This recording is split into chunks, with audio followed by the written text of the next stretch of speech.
So I encourage people not to just think of us as a lake property. Yeah, it's a lake and it's so much more than that. It's so much more, yes. Welcome to In the Parks, an Indiana State Parks podcast. I'm Allison Martin, and I'm excited to tell the stories of these amazing places in the Hoosier State. I think our parks show off the best of Indiana, but there's so much more to them than you might expect. So it's time to go in-depth to really know the stories and discover what makes each destination unique and valuable as part of Indiana. On In the Parks, you'll learn about the people, legends, and places that formed Indiana's parks in the past and who is writing the story now. Headed into the summer, I'm going to highlight some of Indiana's lake properties so you can have the best lake life summer ever. And today, we're going to Monroe Lake. At Monroe Lake in Bloomington, you'll find popular recreation areas like Paynetown and Fairfax, as well as a few you may not have visited before, but should definitely add to your list. My first real experience with Monroe Lake was through a Dino event. If you're not familiar with Dino, it stands for Do Indiana Off-Road, and they produce trail and mountain biking races and events. I ran the Paynetown 15K. The race starts on the State Recreation Area Trail, but quickly takes advantage of the park's shared boundary with the Hoosier National Forest. Most of the race is on the Pate Hollow Trail, which is also really cool. And with that one race, I was ready to come back to Monroe Lake and see what else this diverse, engaging property has to offer. Monroe Lake is the state's largest body of water, and like Kegel's Mill Lake, it was created for flood control in the late 1950s. But the idea of creating a lake in the area had been around for a while. My literal tour guide for the day was Jill Vance, the lake's interpretive naturalist. My name is Jill Vance. I've been here for about 15 years, previously at Spring Mill State Park, but I've been here and this is hopefully where I hope to retire from. I come from a more traditional park background, and so coming to a reservoir took a little bit of getting used to. And I think embracing some of the more recreational side and the wildlife management side has been really, really interesting and enjoyable. Monroe Lake is massive. It's 10,000 acres of water on a normal day, plus the land. But after intense rains through most of April, when I visited, it was closer to 18,000 acres of water. Jill and I couldn't even access some of the recreation areas because roads were flooded. As we drove around the lake, she told me about its creation. So they started talking about actually putting in a dam at this location. Gosh, all the way back in like the 1920s, people were starting to whisper, about, Ohio River flood control. And then the 1937 flood was one that really pushed the issue. That same flood is the reason Rose Island at Charlestown State Park flooded, and I referenced that flood when talking with the staff at Falls of the Ohio State Park. It had a major impact on the entire region. As Jill and I drove around the lake, we talked about the tension that even still exists because of the dam. Hundreds of families had to leave. Their homes, schools, churches, and even family cemeteries were about to be covered with water. For some families, the money for their home and land was a chance to move somewhere new, find better jobs and more resources. For others, they reluctantly left generations of memories behind. There are many people still in the community who were kids when the dam was built, and I'm sure there are still a lot of conflicting feelings about both. Jill has made it a priority to research, learn, and honor those who lived here before the dam and lake. One of the ways she's doing that is by finding stories about the cemeteries that were moved and the people who are buried there. What has made you interested in finding these stories and finding these old cemeteries? I've actually always loved cemeteries, and they've always been a really peaceful place for me. I was that weird, third, fourth grader who would, after school, go riding my bike to the local cemetery so I could walk around the graves and eat my snack. And I just have always loved cemeteries for whatever reason. They're time capsules. It's a good way to tell stories of both the land and the people, to anchor it, I think, to a place. There's some universal concepts with cemeteries too, of grief and remembrance, respect, things that everybody can connect with. It makes everything more personal. Yeah, I think so. Otherwise, people are just names on a page. It sounds a little bit odd, but it can be a good way to bring somebody back to life. Now, we are going to get to the lake and recreation opportunities, but like Jill, I think it's worth our time to remember the people who called this land home before the idea of a dam was conceived. Blackwell Cemetery, along with 6 other cemeteries and from other parts around the lake, were moved in 1964, right before the lake started filling, as part of the reservoir construction process. And then they were all relocated to one spot. And so that's what we're about to see next. I asked if people were upset about the cemeteries being moved, but Jill said most of them were no longer active. Any descendants of those buried there were contacted, and they were allowed to come watch the remains being moved, but not many people came. Either family lines had died out, people were no longer in the area, or they were okay with the cemeteries being moved. Then the relocation process was done with great respect. So the neat thing about how they did the cemetery relocations, and officially this is called the Polk Township Cemetery, they recreated the cemetery on site. So each of the 7 cemeteries that were moved are in their own section, and they were reburied in the same arrangement that they were originally excavated in. So the same people are next to each other and all that. Well, that actually shows a lot of dignity and honor was given to the people, even though they had to move them. That was the intent. And they did a lot of probing, trying to find unmarked graves too, because there were a lot of graves that didn't get markers. This entire right half of the cemetery, this is Hughes Cemetery. So this was the biggest one. This actually came from Paynetown, where this one was located, a little over 200 graves. The rest of the grounds are home to the other cemeteries, including Shields, Blackwell, and some that were so small only 4 people were buried there. Jill has learned the backstory of several people and told me about a couple of them. This is one of my favorite ones in this. Oh, it's not, okay, it looks like a tree trunk. It does, yeah. It's a classic Victorian kind of design, the life cut short. It's kind of the symbology of the tree trunk. But James Baxter is buried here with his wife, Amanda. It's like you scan out through the cemetery. It's like the most ornate, fanciest stone that's here. And what I find really interesting about it is because James, who's buried here, like his whole reputation was as being a very simple man who never wanted anything fancy. Like he insisted that he be buried in like this wooden box that was like out in his barn. He didn't want anyone to make a fuss. And then he ends up with like the most ornate marker out here. And that just, that amuses me. That is very funny. I think that's kind of cool.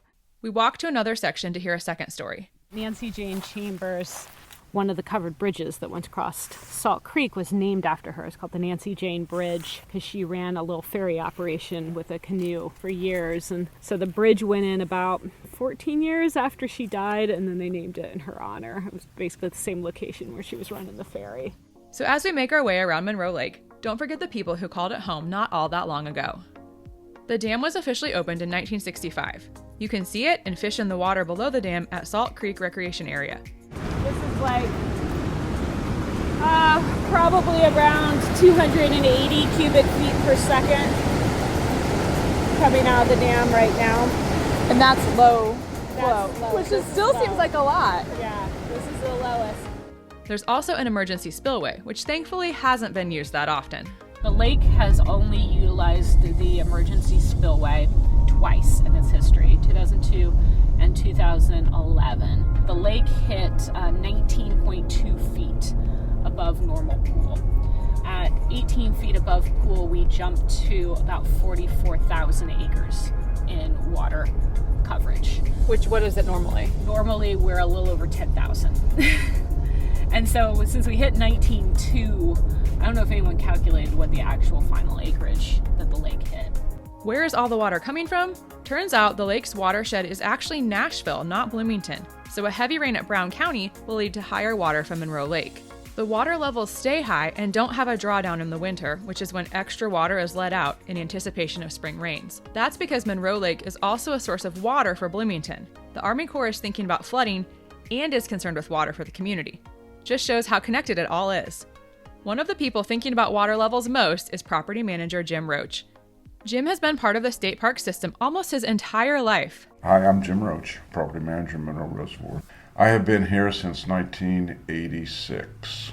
Prior to that, I was at Raccoon Lake for 10 years as assistant manager. I got a degree in recreation. I wasn't the best student, but I found my niche. I first got interested very young. I lived in Massillon, Ohio, and our property backed up to a city park. It was my whole world, hundreds of square miles. Really, it was about 1 square mile, but it seemed like at 7 and 8 years old, hundreds. Jim's love for the outdoors started young, but it wasn't always smooth sailing. In fact, it was a little run-in with the law as a kid that moved him from park lover to park volunteer and then park employee. So I was caught doing some vandalism about 9 years old. And my mom and dad took me down to the department and volunteered me to do work. So at 8 years old is when I first started working for parks. And truthfully, I've been doing that ever since. So I'm working on 48 years. That's almost amazing. 49. Is the goal to make it to 50 years? I will make it to 50 years. I like it. I'm one of those weird people that love to work. I figured after all his time at Monroe, Jim likely had opportunities to leave. So I asked him why he stayed. I have had chances to leave other parks, but when you're at the best, you like to stay at the best. And I say that, and I believe that Monroe Reservoir is one of the nicest, best of all the state parks. I love the water. I like to hunt. I like to fish. And it was a great place to raise my family. We really get the best of both worlds here because you do have IU in this Bloomington, but you've got all of these properties too that you can get out in nature. This has really a nice balance of both of those. It is. Jim's experience is valuable in a park as popular as Monroe Lake. We're very highly, we have 1.5 million visitors. We're up with the top of all the visitors in all the state parks in Indiana. Because IU draws students and professors from around the U.S. and internationally, the park has one of the most diverse guest populations. Jim is thankful that the reservoir has been able to keep updated throughout the years, sure through things we can see like restroom facilities, but also through many services we can't see, like electricity and sewage updates. Plus, Jim is thankful they've been able to improve accessibility for the property by adding ADA ramps at boat docks and in bathrooms. For people who fell in love with Monroe Lake during their college years at IU, it's wonderful to know they can still come back home and spend time at the property with their families, even if age or mobility needs have changed. And Jim has one more improvement he's thankful for, especially with all the rain we've had this year. One of the best things that's ever happened was we had the opportunity to get our boat ramps raised elevation-wise.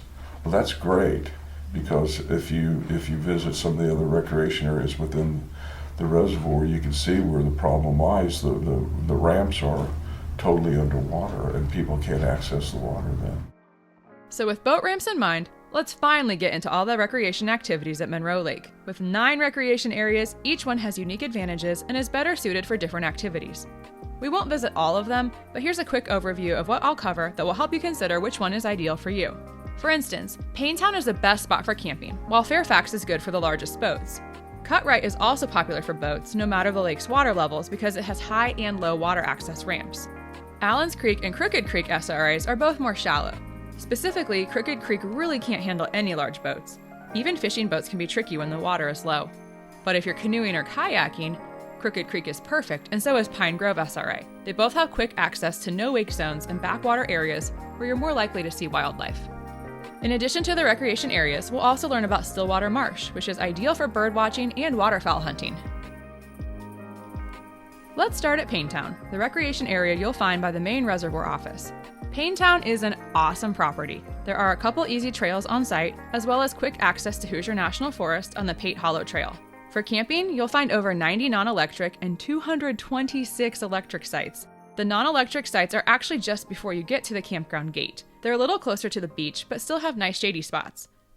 Jill described the campground as very social, with groups often reserving multiple spots together. There was definitely fun energy as we drove through the campground. Families grilled out and lounged at their sites, dozens of kids were riding their bikes around, teenagers walked with towels to the water.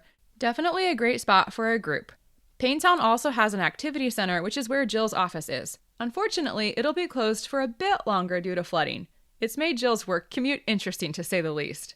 So you were literally boating into your office every day? And every day, yeah. How long would that take to boat from wherever you're? So how are you accessing it? Or even like right now? Like if I throw a kayak in the water, it takes a while to haul the kayak down there, but it's a pretty straight shot. And it's easier this time of year now that the marina is operating. I can jump on the shuttle boat that they take to take people to the buoys, and they'll run me to my building. But we have to go all the way around the peninsula point for the pontoon to be able to get through. So the boat ride takes a little longer, but I can haul stuff a lot easier on it.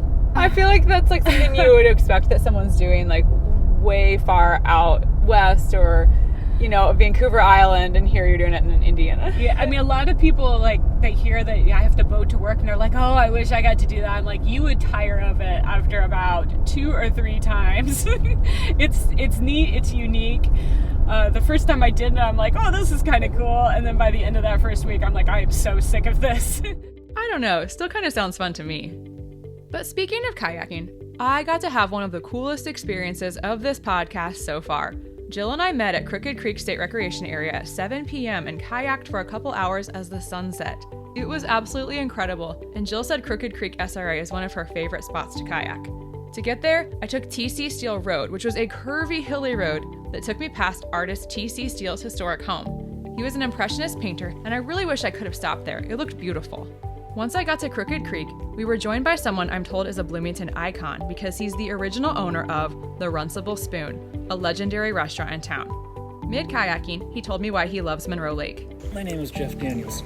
To me, this lake represents the ability to do almost anything. Anyone can do anything here and not be interfering with anyone else enjoying their part. In his retired life, Jeff and his kayak Stumpy spend 4 or 5 days a week on the water. He loves wildlife photography and brought his camera with him, which was good because of what we spotted. When we started out, the water was so high we were kayaking through the trees. Areas where we should have been able to walk were several feet underwater. We spotted a bald eagle soar through the air and land in a tree, so we paddled over towards it. The eagle let us get fairly close for a while before gliding off again. Jeff was able to get some really great pictures before we kept exploring. The water was so calm and still. At first it was blue, with wispy clouds stretched across the sky. But as the sun set, a golden horizon turned the clouds purple against the blue sky. Then the clouds morphed into pastel oranges before the final pinks as the sun slipped down. With a beaver slowly cutting through the water, twilight. And as we packed up, the whippoorwills welcomed the darkness. Magical, right? If you'd like to try out kayaking, there are lots of beginner kayaking events at Paynetown and Cutright SRAs. They're truly for people with no experience, and everything is provided. If you do have experience kayaking but would love an in-depth guided tour like I got, look for the Explore Monroe Paddling Trips. You can bring your own kayak or rent one, and these trips launch from various SRAs. If you're lucky, Jill will be your guide too. There's a link in the show notes that includes all the activities at Monroe Lake, so look for those and even more. If you prefer a faster-paced boat, one where you don't have to paddle, you'll want to head over to Cutright SRA. It's one of the most popular water launches on Monroe Lake because it launches you into the east side of the lake, which is a no-wake zone. 2 Herons Marina is where you want to go if you're on the south side of the lake. So this is the second biggest marina at the lake, and they've expanded in recent years, so they've added a few more docks. They do have a rental, so they rent pontoon boats. In addition to pontoons, 2 Herons also rents inflatables for adults, either flat docks or round circles, so everyone can be included in the party. Cutright SRA also has high and low water ramps, so whether Monroe Lake is as full as it is this year or we're back to normal pool, your boat will still have access. If water activities aren't your thing, or maybe you're visiting Monroe during another season, Jill also recommended a stop at Allen's Creek SRA. You'll find really fascinating geology here. There's a really amazing fossil exposure at the end of the peninsula. There's been 85 different species of crinoid that have been discovered there, and there's species of crinoid fossils that have been found there and only like one other location in the world. It is federally protected, so I just remind people it's a look but don't touch situation. And while it's an out and back trail, there's a great spot to hike there too. The trail is called the Turkey Trout Trail, follows the ridgeline of the peninsula. So I really recommend it actually in late fall because you'll have a lot of color, but you can see like enough leaves have fallen so you can see the lake to either side of you as you go down the trail. That's pretty. It's really pretty. We have 2 more stops on our journey around Monroe Lake. Oh, is now the time I should tell all the IU listeners that the name really is Monroe Lake, not Lake Monroe? I even double-checked that with Jill. Our next stop is a place not many people know at Monroe, unless you're into birds, both watching them and hunting them. It's called Stillwater Marsh. It's almost into Brown County and a smidge south of Yellowwood State Forest. In general, Monroe Lake is a popular spot for hunting: turkey, deer, rabbit, and waterfowl. We have an average annually of 30 to 40,000 hunter efforts. Those run the gambit of all the game species. One of the things that we're most known for is our waterfowl hunting. At Stillwater Marsh, There are 800 to 900 acres of land specifically farmed to attract waterfowl. And it's not just for the hunting. It's an interesting mix of people. You could be there during hunting season and you'll have 4 or 5 bird watchers with their telescopes and spotting scopes, and then you'll have 3 or 4 duck hunters standing there because, well, there's a hunt tomorrow and they want to see what's there too. It's a great place. We attract a lot of waterfowl. And I would say that we probably provide the best experience when it comes to waterfowl hunting. We spend a lot of time and effort on that. You got to specialize sometimes. Part of that specialization includes hiring people to cultivate the marsh, and we're going to meet one of them. So my name's Emmett Holzapple. I'm the wildlife specialist and assistant manager here at Monroe, going on 5 years down here as the manager.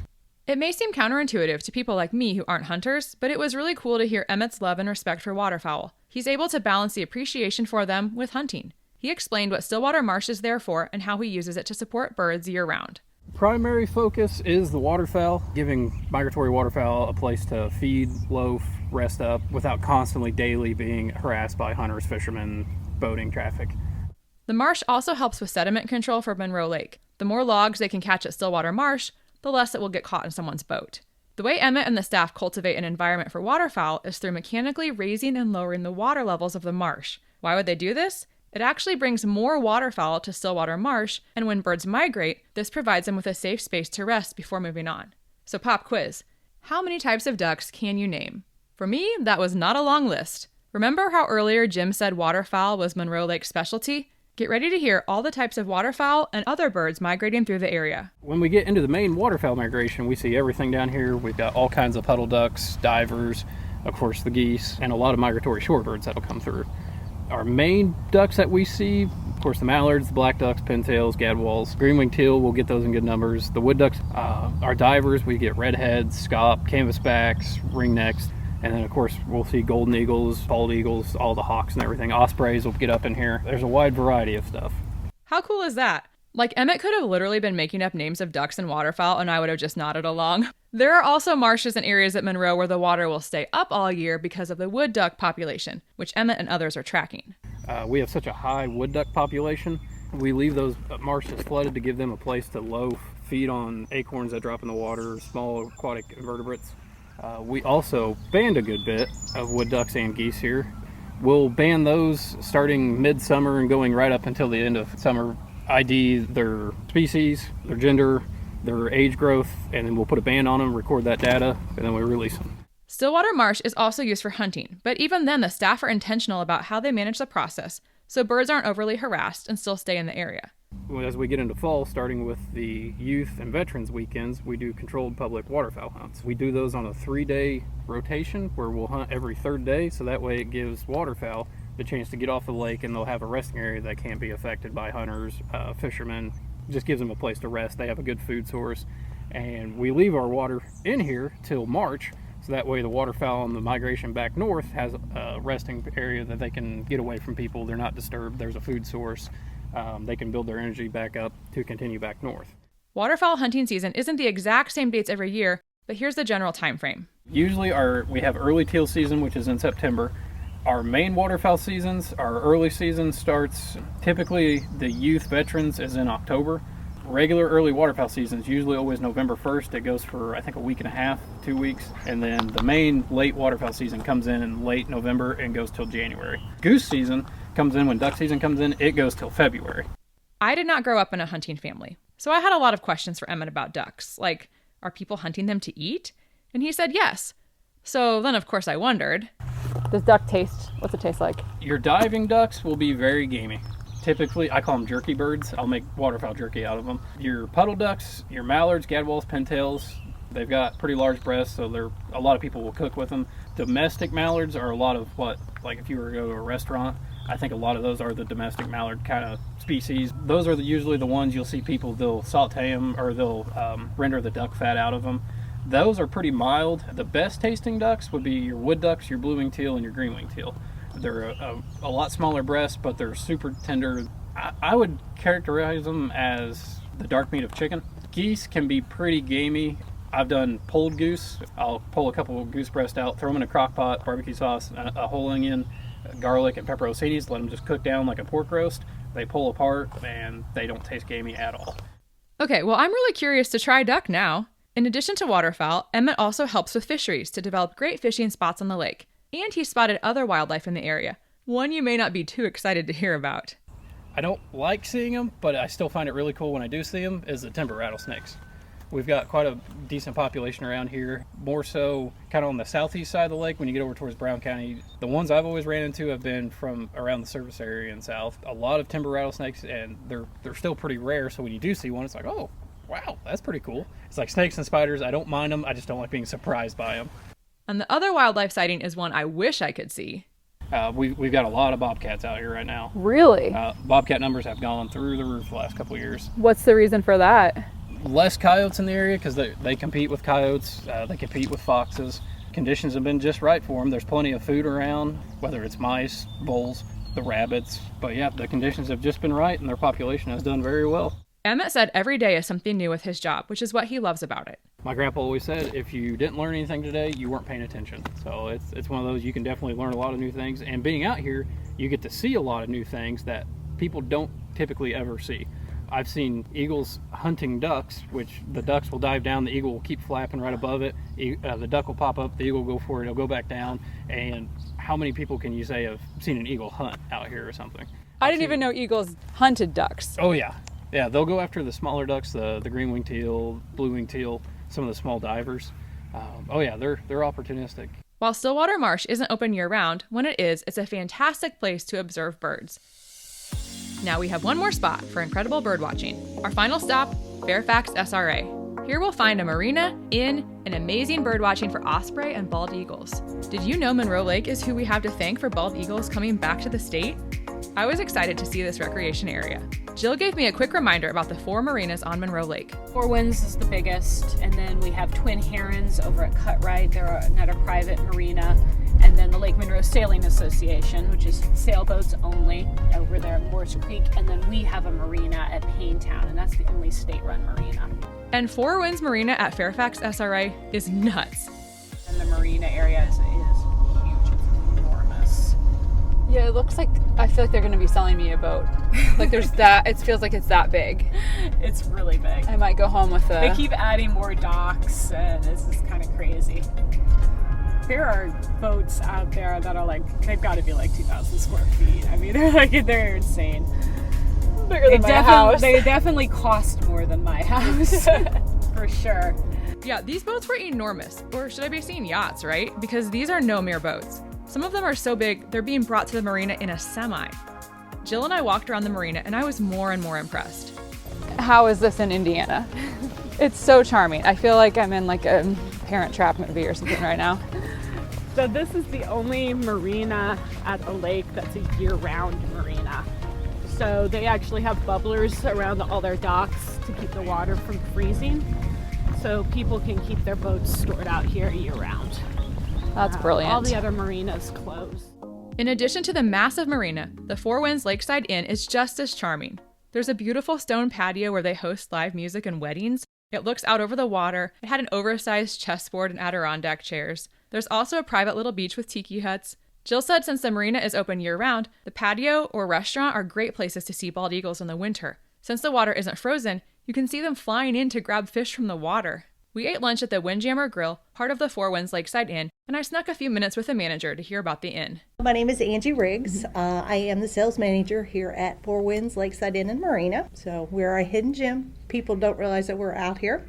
So we'd love to get the word out that we are here. We are a hotel. We're the only hotel in Lake Monroe. So we have 118 rooms. We have actually 2 restaurants. So Tradewind's breakfast for breakfast every morning. And then our Windjammer Bar and Grill is open for lunch and dinner. We have a fitness center. We have our own indoor-outdoor saltwater pool, open year-round. We have boat rentals. You can do kayaks, speedboats, double-decker party yachts. So we have that as well. We also have meeting space here. So we do corporate events. We've done weddings. We do rehearsal dinners. So it's just a wide variety. We do family reunions here. It's a great place since we've got the rooms. We've got reunions here that's been here 30 years. So the family has grown and they keep expanding. So it's nice to see people come back each year. Angie has a great job, and she knows it. I enjoy walking out of my office, and that's the first thing I see is the lake. So it is really calming, it's relaxing, it's busy, everything, it changes from day to day. So it's a new adventure each day. Come out and see us, we'd love to have you. I kind of wish my family reunions had been here, maybe next year. In addition to the marina, Fairfax also has several hiking trails that, unfortunately, I didn't have time to get to. I was bummed about this. How disappointing. I'll have to go back. The Fairfax trails are a little longer than the ones at Paynetown, and one of them has a 200-year-old oak tree on the loop. Besides the kayaking adventure, the other highlight of my day was seeing the osprey, a striking large raptor. I got to learn from a couple volunteers who are bird experts, Nancy and Nancy. We walked from a shelter on the appropriately named Osprey Overlook Trail to see the birds. My name is Nancy Lightfoot, and I work at IU, but I am how do I describe, like a groupie, a DNR groupie, Monroe Lake groupie? State Park groupie? Sign me up. For Nancy Lightfoot, a birding class as an adult got her hooked, and from there, it's been a slippery slope. You get the binos, then you get the scope, then you get the cameras, then you get all the gear, and you're just, the more you learn, the more like nature becomes alive to you. I can hear all the birds that are here and know who they are, and I've just become kind of obsessed. And we are a bunch of weirdos, but we're really nice weirdos. The other Nancy came into birding another way. Have you two both always been into birds? She is an actual birder. I'm more of a photographer who started taking pictures of eagles and then joined the eagle group and then realized that we were having osprey here and found them to be really fun to photograph. Before we talk about ospreys, I didn't know Monroe Lake was where the Eagle Reintroduction Program began. So the whole reintroduction program for eagles for the state of Indiana happened here at Monroe Lake, and that was in the early half of the 1990s. And do we have any guesses or numbers from now how many we have in the state? Because obviously it's been pretty successful. We're over 300 nesting locations. They actually were so successful now they've stopped doing the annual count. But it's crazy to think about because the original goal of the eagle introduction was to have 5 nests by the year 2000. So we ended up with 10, 11 nests, eagle nests, I think, that occupied. We confirmed for this year. But we didn't. Just here on this lake. Just here at Monroe. There's got to be something special about this lake. The eagles have taken off, pun intended, and the ospreys are too. But it wasn't always that way. I remember when I first started birding, if you said you saw an osprey, people would be like, no, you didn't. Oh, like they didn't believe that they were here. Yeah, they didn't believe it. It was actually the success of the Eagles program that allowed the osprey to return to Monroe about 6 years ago.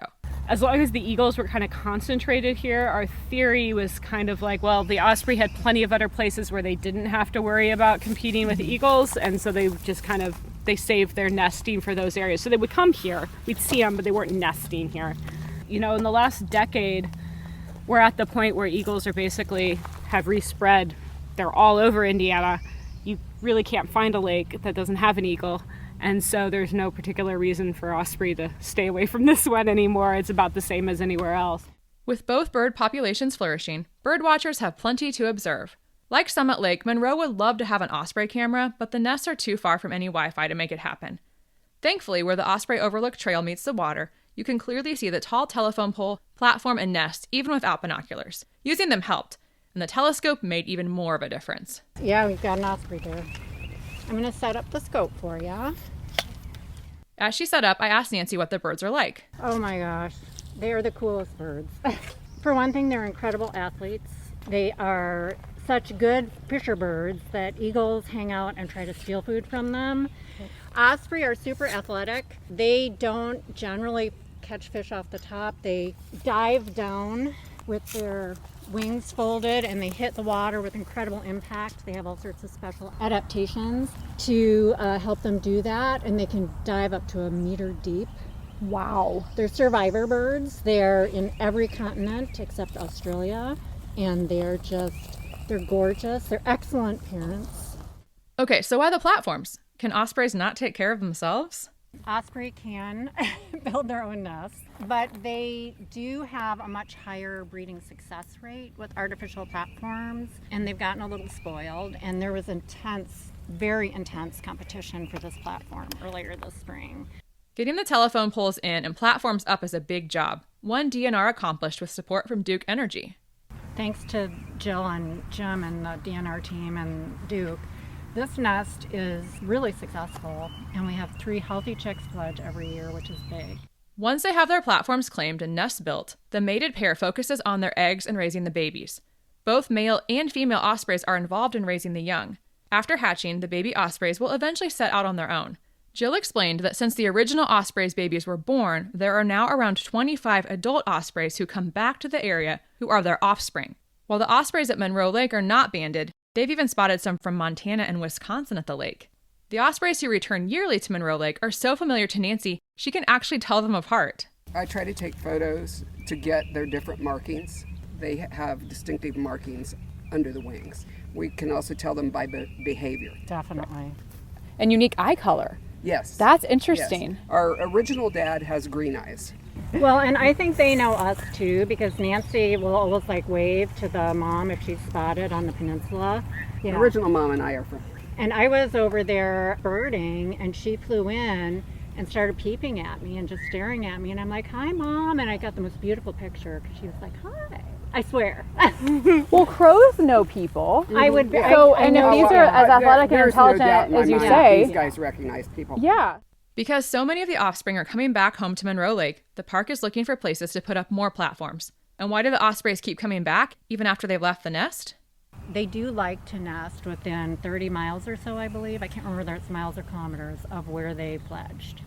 So there's something about that fledging that imprints on them or whatever. And so they prefer to be back in the area. And we now have 25 offspring with some attrition, but the survival rate is pretty high.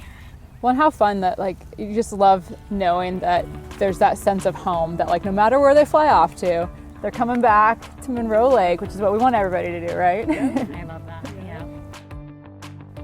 Monroe Lake is a place many people want to return to because it feels like home. Generations of families who lived here before the dam, IU students who formed great memories here, and even the osprey babies, all grown up.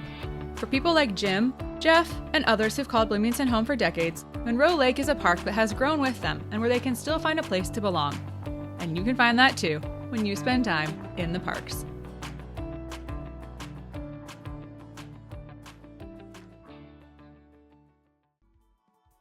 A big thank you to the Monroe Lake staff and volunteers who shared their time and knowledge with me. Thank you Angie Riggs from Fourwinds Lakeside Inn and Marina, Jeff Danielson for letting me join you kayaking and sharing amazing bald eagle pics with me, and Nancy for getting me hooked on ospreys. Thank you Jim Roach, Emmett Holtzapple, and most of all Jill Vance from Monroe Lake for setting aside your entire day to show me this fascinating lake. In the Parks is not officially associated with Indiana DNR, but I'm more grateful than ever for all the work they do for our parks. Please share this podcast with your friends, and if you could, leave it a positive review on your favorite podcast platform. If you send me a screenshot on social media, I'll send you a sticker. You can follow along on Instagram and Facebook at In the Parks Online for more state parks content and my recommendations for the best places to get ice cream near each park. My day was packed, so I didn't get to eat in town, but I really enjoyed my burger at the Fourwinds restaurant Windjammer Grill, and Jill recommended getting ice cream at Jiffy Treat on Pete Ellis Drive. Thanks for listening, and I hope to see you in the parks.